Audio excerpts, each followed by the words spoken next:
Jail guard sa Davao, arestado matapos pagnakawan ng isang inmate at ilang insidente ng pagnanakaw na huli sa CCTV. Narito ang report. Huling-huli sa CCTV ang pagnanakaw ng isang lalaki sa isang palengke sa Legazpi City, Albay.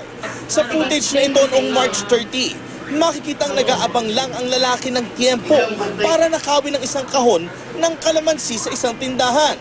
Mabilis naman naitakas ng sospek ang kahon na nagkakahalaga ng 1,000 piso. Inaalam na ng mga pulis kung sino ang naturang salarin. Nahuli din ang pagnanakaw sa loob ng isang exclusive subdivision sa Naga City. Sa kuwang ito ng CCTV, makikita ang sospek ng pasukin nito ang isa sa mga bahay.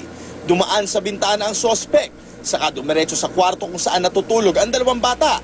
Tila nag-shopping ang salarin sa dami ng ninakaw nitong gamit. Kabilang narito ang mga alahas, pera at mamahaling gadgets. Sa kabuuan, naabot sa kalahating milyong piso ang halaga ng gamit na natangay ng sospek mula sa pinasok ng mga bahay. Patuloy na inimbestigahan ng mga pulis ang insidente. Isa ang patay sa banggaan ng bus at SUV sa National Highway sa San Fernando City, La Union.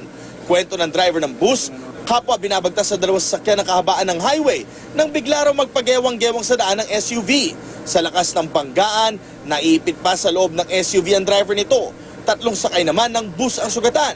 Tinangkapang isugod sa ospital ang driver ng SUV ngunit hindi na rin siya nailigtas. Sa loob ng kulungan na kanyang binabantayan, bumagsak ang isang jail officer sa Davao City. Matapos umano niyang pagnakawan ng perang isang inmate, kinilala ang jail officer na si SPO2 Alan Escuadra. Base sa investigasyon ng pulisya, dinukot umano ni Escuadra ang 6,000 pisong pera na nakuha niya mula sa presong si Edel Ibalio. Nabuko ang jail officer nang dumating ang kaanak ng inmate para kunin ang mga personal na gamit. Tumanggi naman magbigay ng pahayag ang suspect. Para sa unang balita, Jay Sabale reporting.